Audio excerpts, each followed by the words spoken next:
In the process of working throughout the South and going to jail and getting beat and being in mass meetings and singing, there's one particular song that became the theme song of this movement. It is a powerful song. You can go anywhere in the world today where there is struggle, and you will find this song, and you will still see people in the streets marching and singing it. It is our gift to the world people in struggle. We want to ask you to stand up and cross your right hand over left and sing with us, "We Shall Overcome." We shall overcome.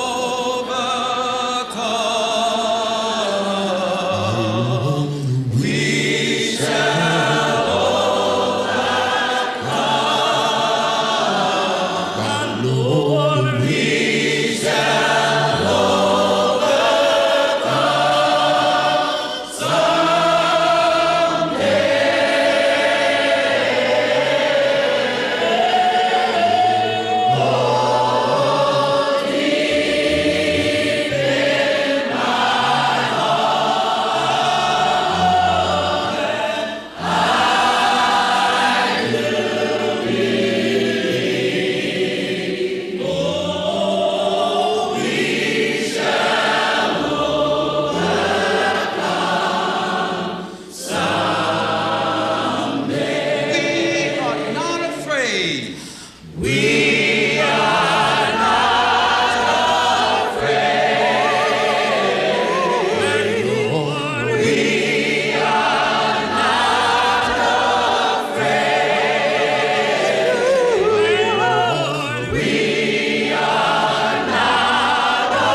someday.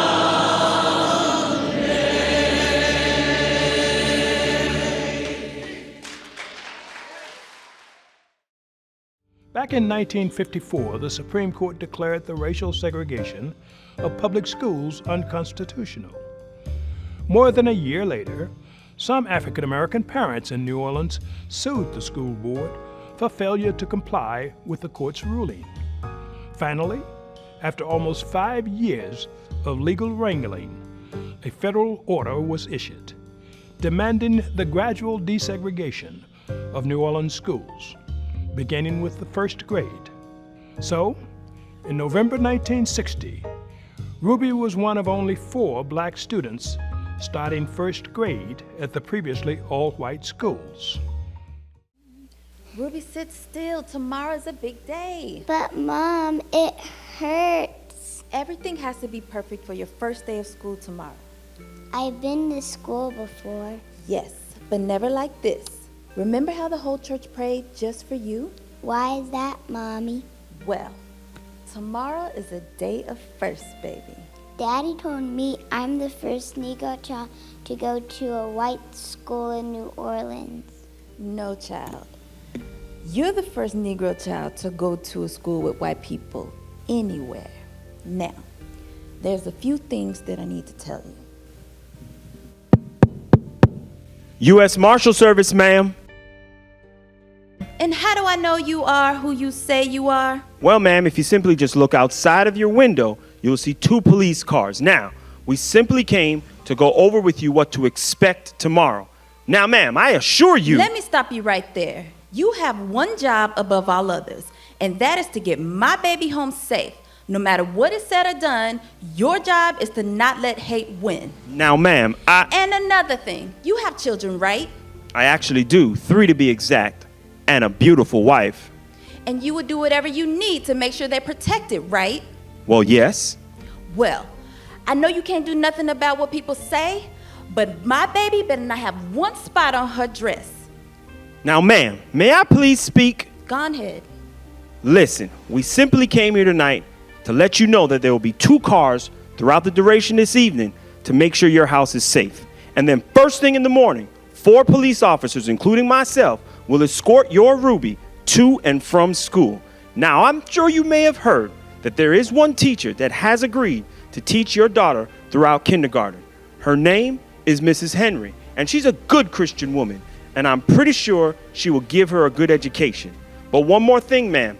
I want you to understand there may be some protesters there tomorrow at the school, but I know that she'll be safe. Now, Ruby, hopefully, she'll think it's a parade because it is Mardi Gras time. But I do want you to know that what you and your family doing are very brave, and it's good for all of us. Ruby, get in here, please. Please tell this officer you'll see him tomorrow. I'll see you tomorrow, Ruby. Now, Ruby, the officer slowed us down a bit, but we have some time to just do a little bit of worship. How about we do your favorite song? Okay, Mommy. All right, I'll start off. Jesus loves me, this I know, for the Bible tells me so. Little ones to hid me alone. They are weak, but he is strong. Yes, Jesus loves me. Oh, yes, Jesus loves me. Yes, Jesus loves me, for the Bible tells me so.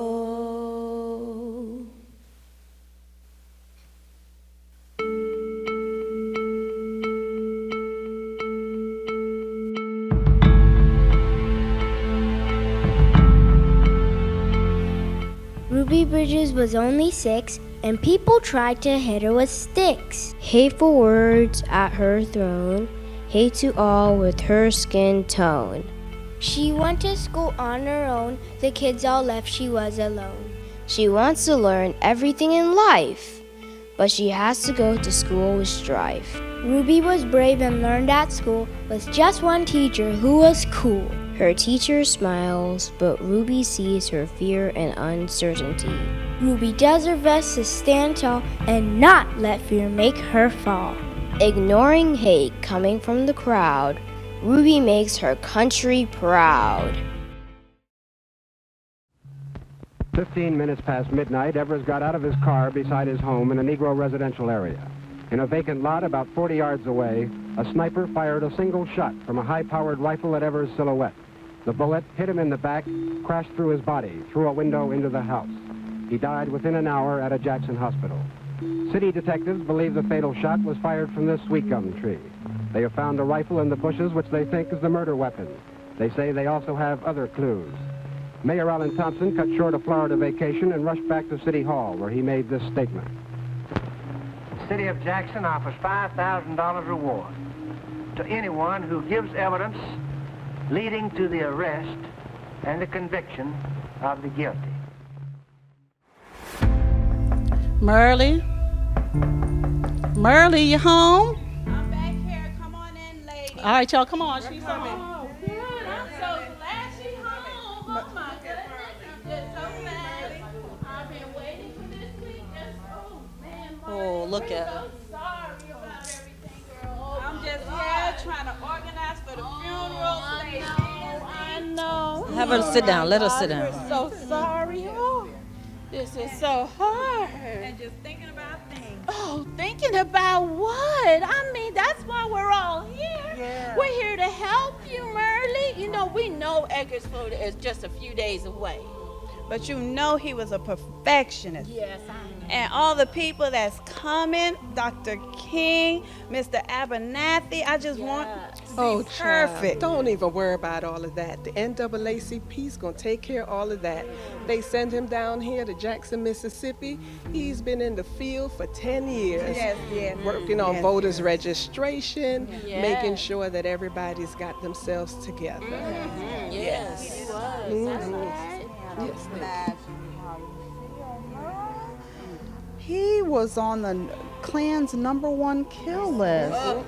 And your house was firebombed and all the threatening calls. We're just here for you, honey, whatever you need. Our kids even talked about it. Our kids talked to your kids, and they was just saying how they had a drill that anytime they heard a loud noise, they had to run and go into the tub and hide until they heard no more sound.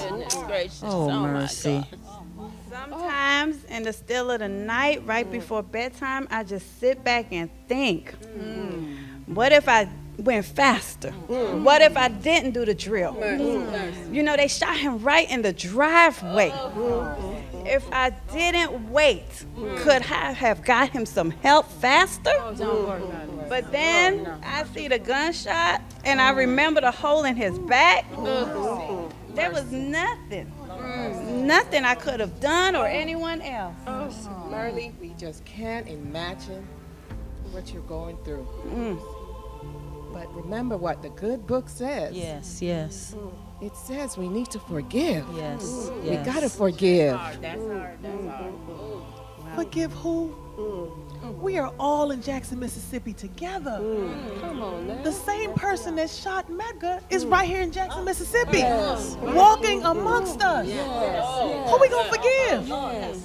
I love God that I can't even see. I feel his love surround me, but I cannot bring myself to forgive somebody who could kill somebody and not even be brave enough, have the guts to say, I did it. Who, you know what? We are not here for that. True. We are here to help support our sister. Yes. She has to bury her husband. Yes. These children got to bury their daddy. What was that song they wanted us to sing? Merle, if you don't mind, they wanted us to sing the Negro National Anthem, you know, MEGA and the NAACP, because they wanted to make sure everybody remember what we're fighting for. That's right. That's All right, so we're just going to practice this, okay, so you can hear it. Perfect. That's what I need to hear right now. I would love to hear it.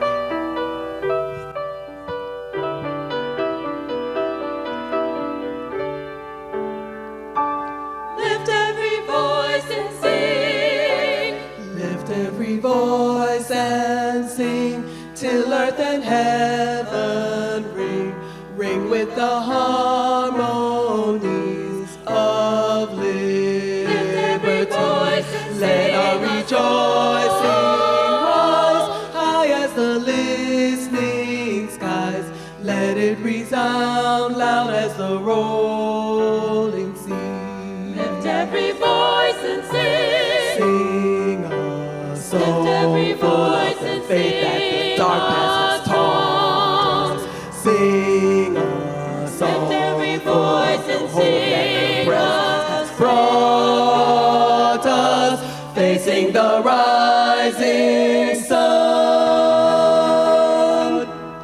of a new day begun. Let us march on till victory is won.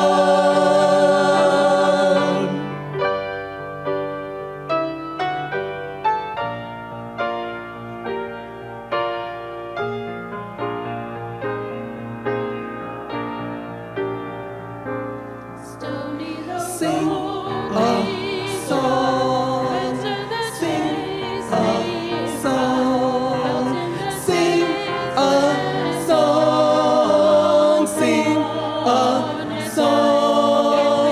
Sing a song. Sing a song. Sing a song. Sing a song. We have come, oh we have come over a way that with tears has been watered.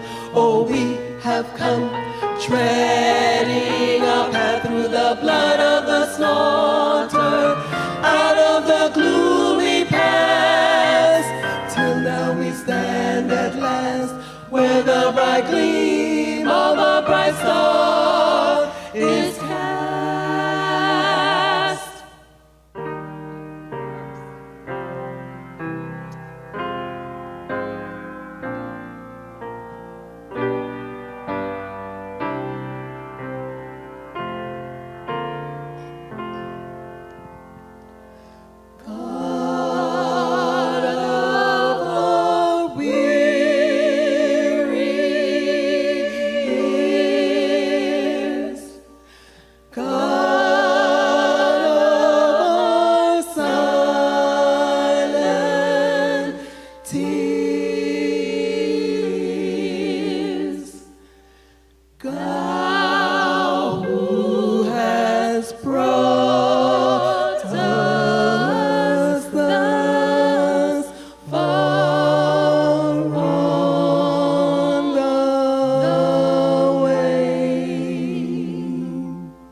keep us forever in the path we pray.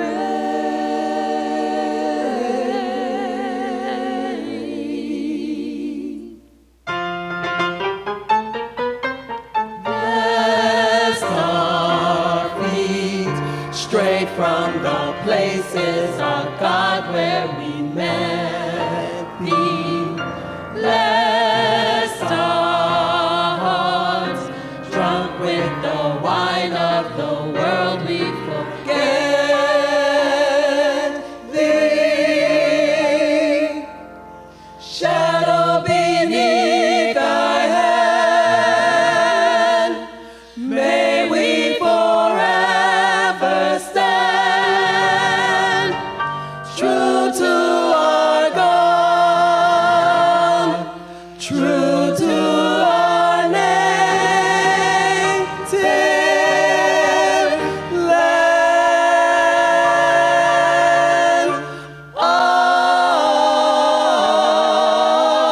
Amen.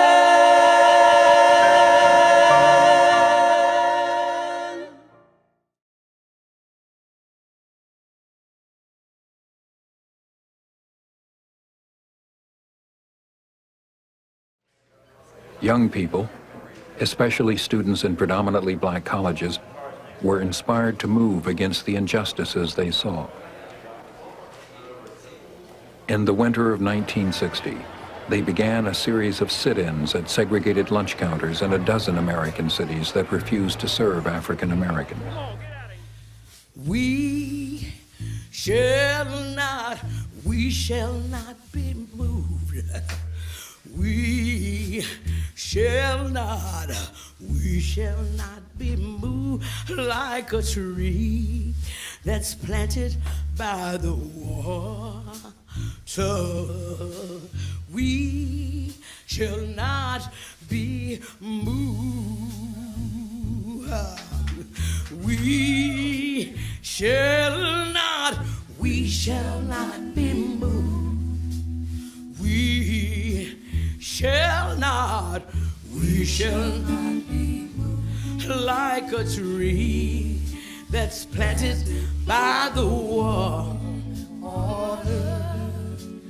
We shall not be moved. We're fighting for our children. We shall not be moved. We're fighting for our children. We shall not be moved like a tree that's planted by the water. We shall not be moved. Oh, the union is behind us. We shall not be moved. Union is behind us. We shall not be moved. Okay, you people, we're going to have a lovely day here. I need y'all to smile so I can see you, then face front and turn to the right. You guys know what y'all did, so we have to take your mug shots. Come on up. First one, let's go, let's go, let's go. Okay, face front, there you go. Turn to the right. I said the right. Oh, wait, Cleophas. Yeah, that's right. Okay, you're good. Turn to the right. Okay, now let's carry you on off. Thank you very much. Hi, little lady. How you doing? Having a good day? Well, I'm having a good day. I got to lock some of y'all up. Okay, looking to the front. Now turn to your right. Keep still so he can take your picture. Okay, thank you very much. This will teach y'all filling up school, y'all. Okay, let's get this next person on up here. Let's come on. A lot of y'all protesting up here in Greensboro. Facing forward. Thank you very much, young lady. Now turn to your right. Turn to your right. Okay, y'all get that? Okay, next person. Come on, let's go. Y'all up here wasting my time all day with these protests. Everybody just wants to eat at a lunch counter. Look at y'all. Eyes forward. Thank you very much. Okay, now we're going to turn to the right. R-I, right.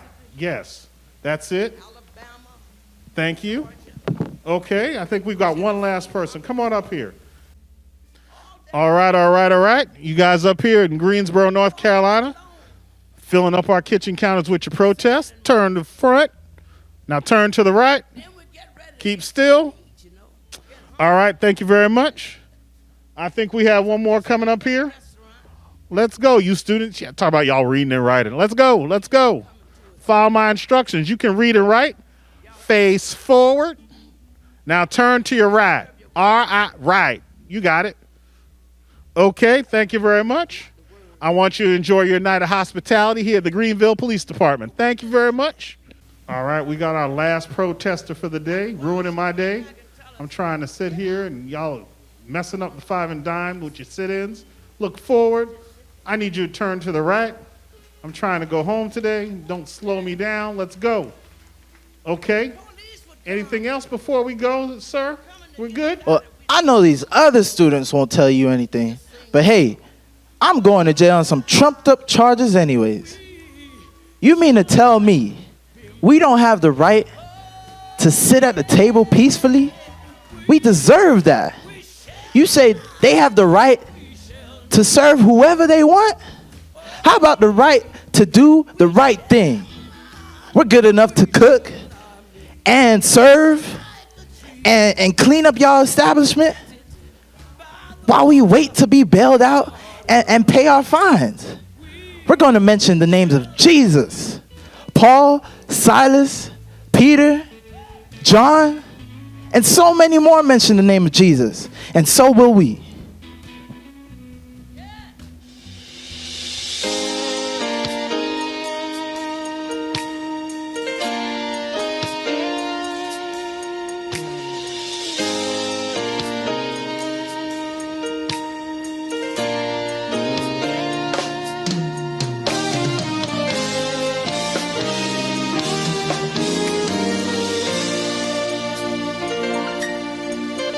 At the mention of your name, every knee will bow, every tongue confess that you are Lord. Oh, at the mention of your name, every knee must bow, every tongue confess that you are Lord. Sickness has to bow at the mention of your name. At the mention of your name, every knee must bow, every tongue confess that you are Lord. You are Lord, and Jesus, you are Lord. Sounding so sweet, Jesus, you are Lord.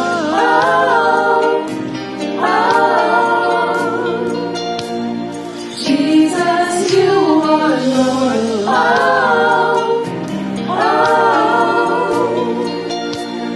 Jesus, you are Lord.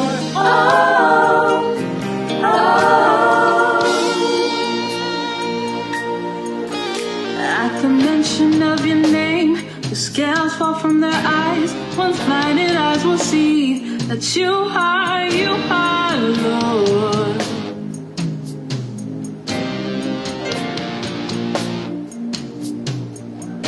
At the mention of your name, the scales fall from their eyes. Once blinded eyes will see that you are Lord.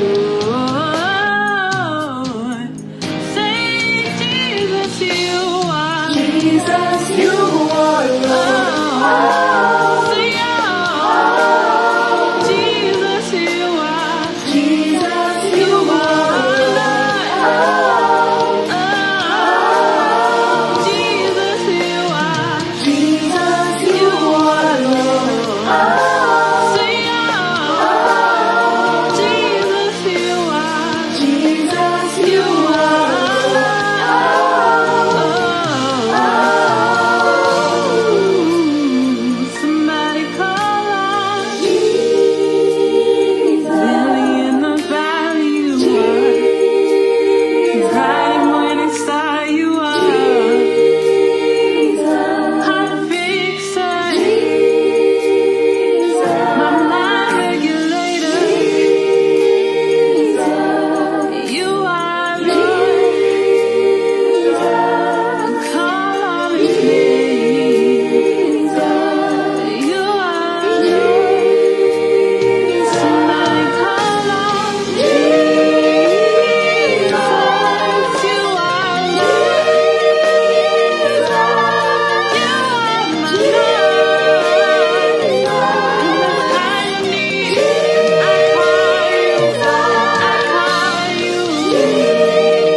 Good evening, Sister Mahalia. I'm so sorry to be calling you so late. What's the matter, Martin? Well, I don't know if I can do this. My spirit is so troubled right now. You have spoken in front of people 1,000,000 times. Martin, why is this different? Well, this is a huge step for what Negroes have been fighting for. This March on Washington is to protest racial discrimination and to put pressure on our government to pass civil rights legislation that's way long overdue. I understand, but you need to understand something. You are not alone. You are not the only person who wants things to be better for our people. Look how many people are coming. You have athletes, singers, anchors, students, and everyday folk who will be out there with us. They say 250,000 people will be there. Well, we chose a Lincoln Memorial because slavery ended around 100 years ago. Yet, many of our basic freedoms are still being denied to us. As long as any one of us is denied our basic rights, we should sit here and hold this country accountable for the promises of the Constitution and what President Lincoln had denied us. And you're concerned you have nothing to say? It's getting late. You have a big day ahead of you. Perhaps it's time to go to bed, Martin. Well, I thank you for your patience and your understanding, but my spirit is still a little troubled. May I ask one more favor of you? Sure, but make it fast. It's getting late, and I'm getting tired. All right. Might I ask you to sing a part of a song just to quiet my spirit and give me a peaceful rest? I will, but before I do, I have some advice for you. You do? If you get stuck or it seems like you're losing your place, just remember that dream that you always talk about. If not, I'll make sure you remember. Precious Lord, take my hand, lead me on,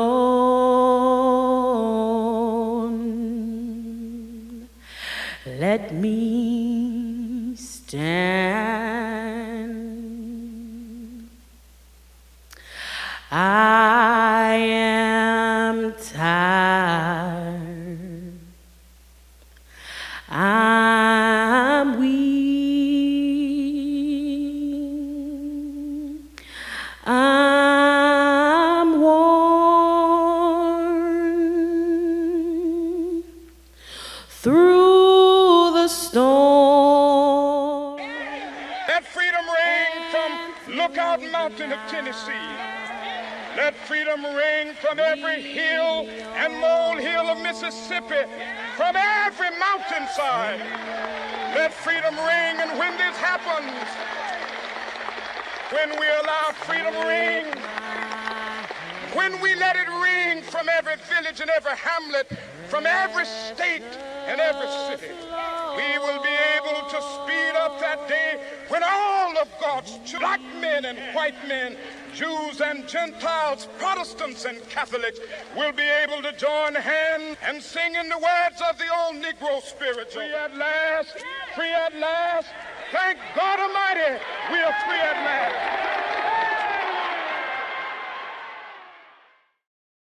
At times, history and fate meet at a single time, in a single place, to shape a turning point in man's unending search for freedom. So it was at Lexington and Concord. So it was a century ago at Appomattox. So it was last week in Selma, Alabama. There, long-suffering men and women peacefully protested the denial of their rights as Americans. Many were brutally assaulted. One good man, a man of God, was killed.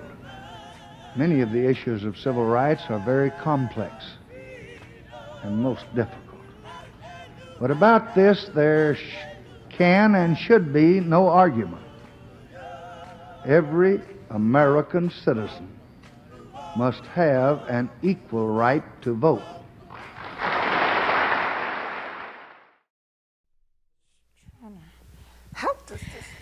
Is that Catherine over there? Well, oh my goodness. Look at you, child. Long time no see. Long time no see. I'm loving the new dude. Thank you. Betty, she's new. It's she's new. nice. She moves, but she's new. Child, do you see these people out here? They want us to go ahead and talk about voting again? You think they be tired of hearing from us after all these years? You think so? All I know is I will go again next time we have to vote. I'm gonna make sure I have my $1.50, make sure I give myself the time to vote, and make sure I pass that literacy test. These people won't stop me from voting. I will vote. So, but let me tell you something. It made me, I was excited. After they passed that bill, I was real excited. But you know what? I was scared too. After all them stories I was hearing. Girl, let me tell you about scared now. Tell me. The morning I went to go vote, these people passed by in their cars, shooting up the whole neighborhood. About 3 rounds went through my house. Child, scared for my life, but me and my kinfolk were perfectly fine. Soon as they left, I had my son bring me all the way down to the voting polls so I can quickly go ahead and vote. No little bullets was gonna stop me, child. You know what? That was grace, you know? Child, but you remember when the poll taxes was the reason why we couldn't vote? I remember them poll taxes. I was prepared for it. I had my $1.50 for it too. Child. You know? That and the literacy test. But you know what? I went and got learned how to read though. Hey, thankfully my mom had already taught me. You remember the grandfather clause? Oh, the grandfather clause. You know who that reminds me of? Who? Annabelle. Annabelle. God rest her soul, right? Rested. But child, let me tell you. Now, I went down there to go vote. Okay. Me and my kin folks, they wasn't going to stop us. Hey. We had our, like you said, we had our poll tax money. Now, we went down to go vote. We voted and everything, and then I went down. Then I went back to work. Okay. And you remember Mr. Caldwell? Oh, yeah, that racist man. Child, Mr. Caldwell. You know Mr. Caldwell fired us? Child, I ain't surprised. He sure did. He said, y'all can work for me. Y'all. He meant to say, y'all black folks can work for me, but black folks don't deserve to vote. Don't deserve to vote. Don't deserve. You know what? But it was worth it. It was. Because all them little ankle biters, your grandchildren, Annabelle grandchildren, they're going to be able to go on and vote now. Yes, they will. It was challenging, but we was able to vote, and they going to do it too. In the state of Georgia, being able to vote. I know my grandchildren and great-grand will never have to worry about Don't have to worry about going to vote now. Hallelujah, thank you, Jesus. But you know what? All this chit-chat we doing, we got to finish and get ready for it. My lips is a little chapped. You would have happened to have a little bit of I got the Vaseline, you know what? The petroleum. Child, all right, so I will go ahead and get these papers. Definitely talk to you later. Yes, child, they gave us all these words and sent. I got to read up on this. See you later. See you later. Get my shoes. Yeah, I like the new Orthas, though. Let me begin by asking what you conceive to be the ultimate goal towards which America should be moving in this matter of race.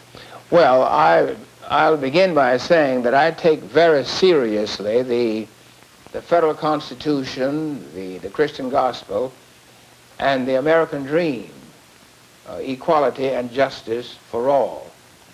Now, if that is true, the goal must be complete equality of opportunity to achieve and to develop in every area of American life without the imposition of the artificial barriers of race or color. Will we ever have this complete equality of opportunity for every individual that you envision until the races are completely integrated in every aspect of life?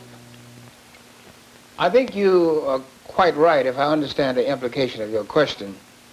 There will have to be complete integration before we can have this equality of opportunity to achieve and to develop. That simply means, Mr. Smith, that it'll take a little longer than I would like for it to take. And yet, American citizenship is American citizenship. I must look forward to the day when an American citizen of African ancestry will have the same opportunity to achieve and to develop as an American citizen of English ancestry, of French or German. Today, I have the great honor, the great privilege to introduce the speaker for today. He is a son of enslaved black people, born in a time of no hope, in a time of despair. But today we have the privilege of referring to him as Dr. Benjamin Mays. And Dr. Mays has a long resume that I don't have time to go into today, but he is a preacher, he's a speaker, he's an author of many books. But I think that his most impactful part of his background is the over 25 years that he spent at our beloved Morehouse College. For it was during this time that he had the opportunity to influence those young minds that came there while he worked there. Minds like the great Dr. Martin Luther King Jr. But for the influence of Dr. Mays, there would be no Martin. There would be no civil rights movement the way that we understand it. So today, I am humbled that even in my old age, I get to stand here in honor and respect of our speaker for today, Dr. Benjamin Mays. Hear ye him.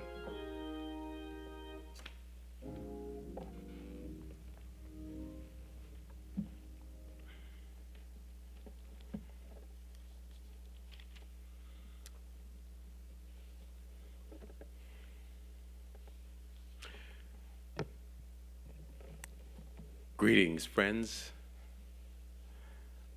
We thank each and every one of you for being here today. And at this time, we reflect on how God has led us in our past.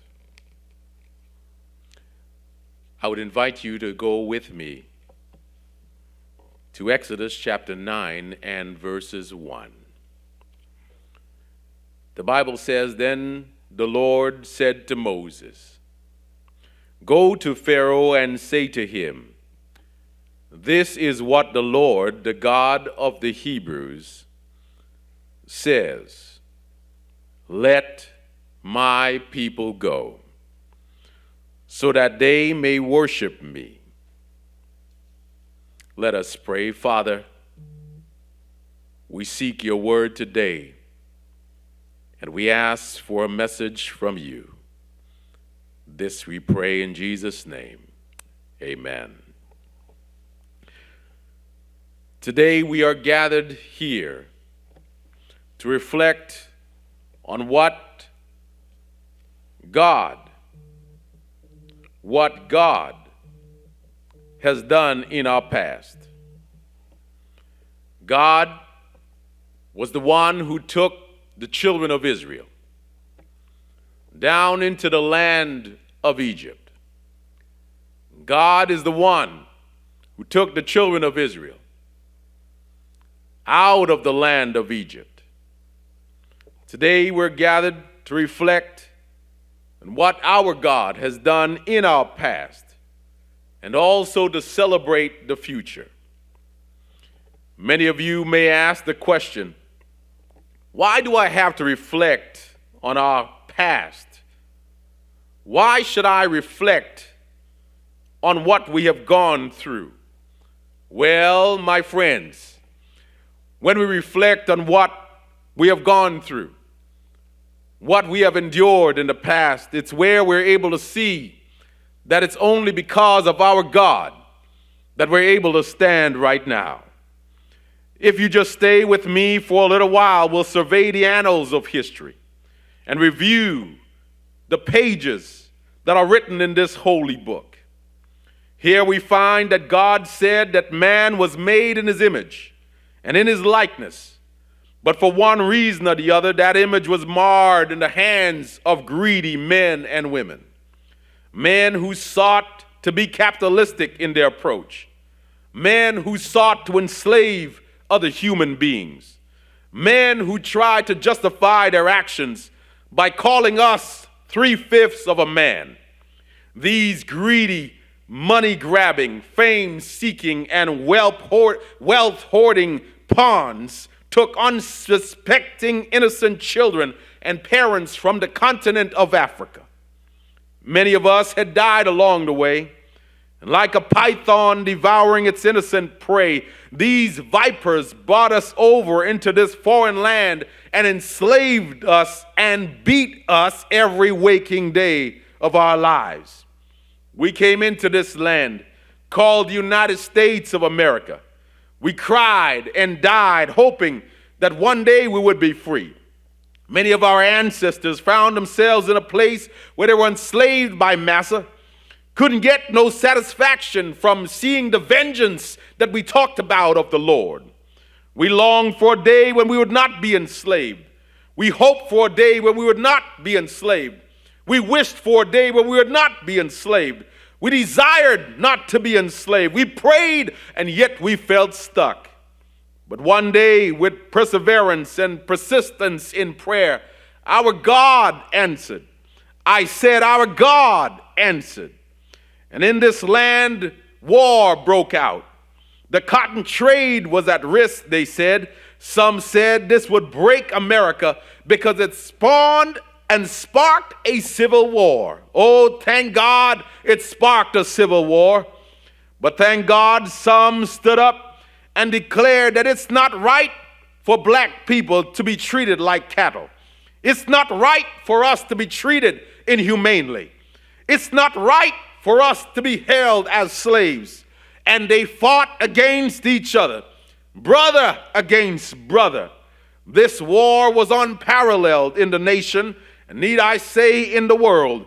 They found themselves in a conundrum of conscience. We won the war, but we still continued to fight the battle. We were told we're free, but black men and black women were walking on the streets trying to find a place of freedom. Many of us were treated with the utmost disrespect. Some of us were only given the opportunity to be a sharecropper. Yes, a sharecropper. It was the equivalent of being a slave for us. But in spite of what they had gone through, in spite of what we had endured, in spite of what our foreparents had gone through, yet their faith never relented. Their faith in God never vanished. Their faith in God never stopped. And yet we're here today to celebrate the fact that our God has taken us far, a mighty long way and has never left us. At the end of slavery came the beginning of Jim Crow. Jim Crow laws were passed with the hope of preventing us from ever progressing. Some of us were given the lowest positions in this society, and we were prevented from attaining or even attending certain schools or even educational pursuits. We were stopped from shopping in certain districts. But the drive and the tenacity and the hope in our God made us prevail. Some of our young black men and women had to endure the brutal, segregated, and racist educational system in the hope that we will be able to have a chance one day. We started the HBCUs as a means of support for our young black children. We were denied the right to vote. We were treated with insensitivity and disdain. Our black women were prevented from attaining certain educational pursuits. Yet God still had a people. Hello, somebody. God still had a people. And these formerly enslaved people, these black people, continued to press forward with the hope of a better tomorrow. We were caught in sharecropping, yes. We were caught in redlining, yes. We were declined the right to own property, yes. We were given the lowest positions. We were hunted by the Ku Klux Klan. We were lynched by leaders, but we never gave up hope. I said we never give up hope. But God, looking down through the annals of history, looking at what we had encountered, looking at what we had endured, God remembered his children. God heard our cry. And from the depths of these divided, United States, we were heard by our God. God allowed for us to grow and increase. And even though the picture may have looked dark, even though it may have looked grim, I said, even though it may have looked grim, the shadow of death shall not follow us all the days of our life. Why? Because God has promised that he is with us. I said God had promised that he is with us. He is our shepherd. He is the one in charge of our lives. The Bible tells us of a narrative where God's people were enslaved in Egypt. But God saw fit to call out Moses. In the same way he called out Martin, he called out Malcolm to go and tell the people, go and tell Pharaoh to let my people go. I said, let my people go. Pharaoh's heart was hardened and enacted laws in the land to make things hard for God's people. They had to make bricks without straw. They had to be on the cotton fields picking cotton day in and day out, sun up till sundown. But God still had his people and told old Pharaoh to let my people go. It took hard work, and the people began to cry. And when they cried out to God, God heard them. And in spite of what we had encountered, in spite of what we had experienced, on January the 1st, 1863, the Emancipation Proclamation was signed.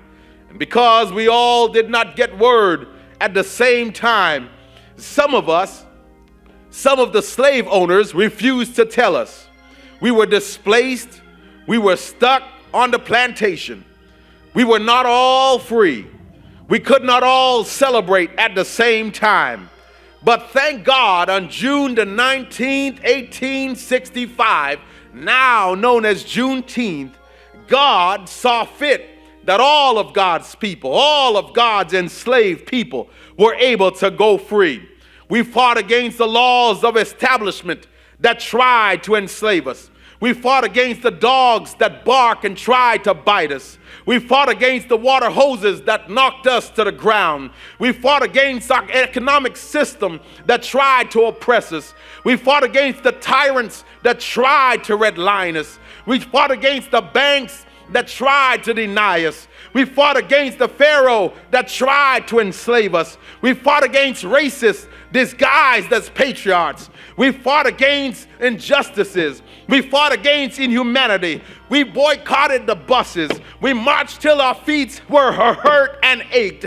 But yet God still had a people. I said God still had a people. Yes, our people. The ones who suffered, our people, the ones who struggled, our people, the ones who were enslaved. Now we can stand and proclaim, God before us, then who can be against us? My friends, we serve a God who has promised that he's going to care for his people. Yes, he's going to care for our people. And he's going to bring us out of this land, bring us out into a place of freedom, bring us out into a place of victory. That's why we are serving him today, because our God has not left us. He has been there with us from the very beginning, and he has promised that he will never leave us into the future. I see a future where one of our young men, one of our young women will ascend to be the president of these United States.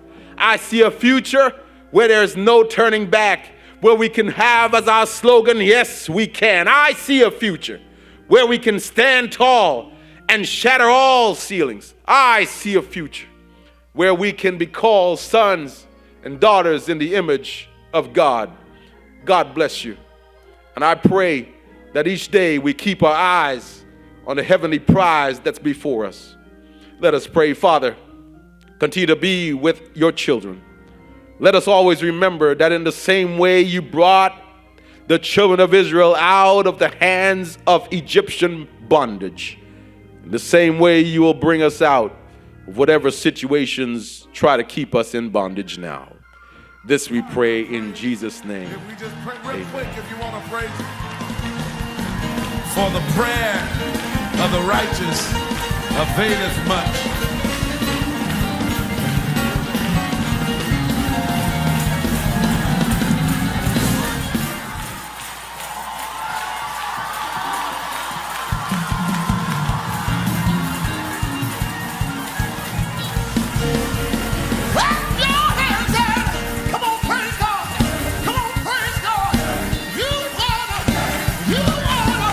Give God glory, give God honor, give God praise.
younger, the Ku Klux Klan used to march over town a lot.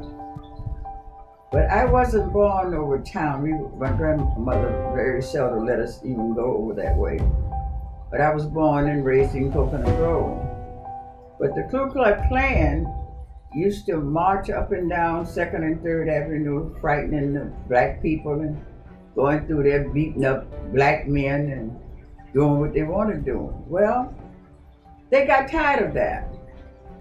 And back in the day, everybody had outdoor toilets. So the men got together and plotted. They knew the Klan was supposed to be marching this certain day. So they went in everybody's outside toilet. And they had buckets of feces in the outside toilets. And they gathered all these buckets and put them on the back of trucks. Well, the buildings on 2nd and 3rd Avenue down town there, over town, they had flat tops. So they would put all of these buckets of feces all along 2nd and 3rd Avenue on these flat top houses. Well, they knew what time the Klan was supposed to be coming through in their white robes and their horses and what have you, trying to scare the people up. Well, this particular day, they were ready for them. And as they got in the middle of 3rd Avenue, 2nd Avenue, and the leader of the Ku Klux Klan, he had on his white robe and his hood over his head. He was white horse, white robe, and he was just marching.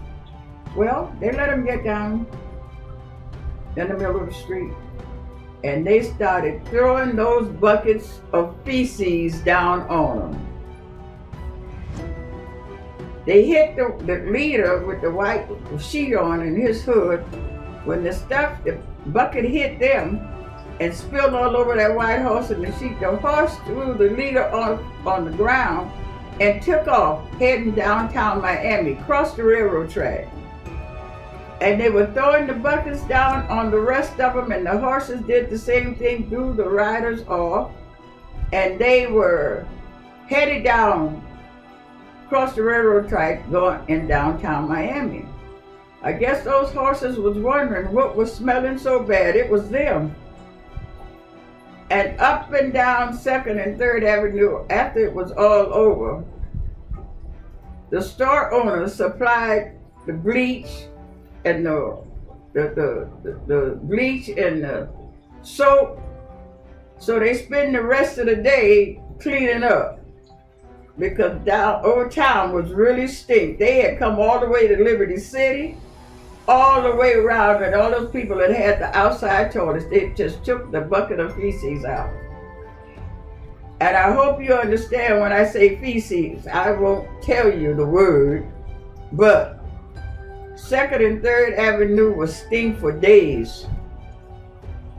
They threw it down on the Ku Klux Klan, and that was the last time the Ku Klux Klan marched over town.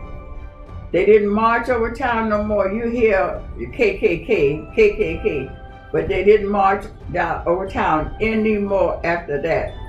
And at that time, I must have been about 10 or 11 years old. And my grandmother, my aunts, that was a joke for a long, long time. The order lasted a long time too, but it was worth it. The KKK didn't march down 2nd and 3rd Avenue anymore from that to this day. Whenever I hear KKK, my mind goes back to that. I wish I was big enough to have seen it, but we wasn't allowed to be over town. We had family that lived there, and they come and told everybody what happened. So that was the end of the KKK riding downtown amongst those black people, beating up the black men because they could do it. Well, we got tired of it and we fought back. And that was the end of the KKK. Now, it was another little incident. Well, not really an incident. It's an area there that right over 14th Street, somewhere back up in there. And they used to call that area Good Bread Alley. And everybody was wondering why they called it Good Bread Alley. Well, there's a story behind that too. Every time the police got behind one of those black men, they tried to keep them from getting to Good Bread Alley. Good Bread Alley was named Good Bread Alley because those black people, women, islanders, they would get up early in the morning and make homemade bread. And the odor of that bread would fumigate the whole area. But it was only in that area that they made the bread like that, and everybody would come and buy the bread. So that's how Good Bread Alley got its name. But going back to the policemen, they would always try to keep those men from getting to Good Bread Alley, because once they get in Good Bread Alley, they couldn't catch them. You see, the street was lined with the little green and white houses, and they were close together. If they got to one of those green and white houses, the men and women, they would be sitting on the porch, and if they see one coming, they wouldn't say a word when they ran in the house. Because the houses were so close together, you could crawl through the window into the next house. And they would crawl and crawl until they were at the end of the block. Well, the police get up there looking for them. Well, the man be on the other side of the block, and he's standing out there watching, look for him. So they realized what was happening. So that's the reason why they tried to stop them from getting to Good Bread Alley. And that's how Good Bread Alley got its name, because those old black women would get up in the morning and make bread. And they did the same thing in Coconut Grove. The women would get up and make the bread. We wake up smelling homemade bread, and we had the biggest cups of hot cocoa and whatever they had for breakfast. That's how Good Bread Alley got its name. And that's been many, many years ago. But Good Bread Alley is still Good Bread Alley. You mention Good Bread Alley around anybody that's been here for any length of time, they could tell you the story of Good Bread Alley. That's about it.